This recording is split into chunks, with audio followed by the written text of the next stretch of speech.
குரு பகவான் முழுமையாக ஆதிக்கம் செலுத்துகின்ற ராசியாதிபதி.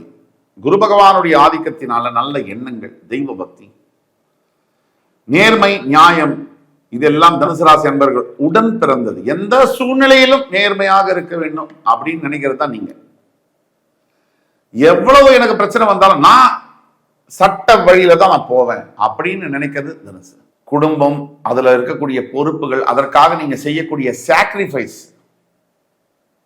நீங்க செய்யக்கூடிய தர்மங்கள் ஏராளம். தனுசு ராசிக்கு நீங்க உங்களோட குடும்பத்துக்கு உழைக்கிற மாதிரி எனக்கு தெரிந்த வகையில் எந்த ராசிக்காரரும் தன்னுடைய குடும்பத்திற்காக அவ்வளவு கஷ்டப்படுவதில்லை.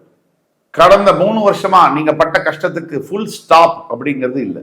கடவுளுடைய அருள் அனுகிரகம் எவ்வளவு வேல்யூவானது. அந்த குரு பார்வை மூலியமா உங்கள் ராசிநாதன், உங்கள் ராசியின் 4ஆம் இடமான இன்னொரு அவருடைய வீடு மீனராசியில் இருக்கக்கூடிய சனியும் மீனராசியும் பார்ப்பது அந்த ஜூன் 2. அதற்கு பிறகு வாழ்க்கையில் நல்ல முன்னேற்றங்கள் காணப்படும்.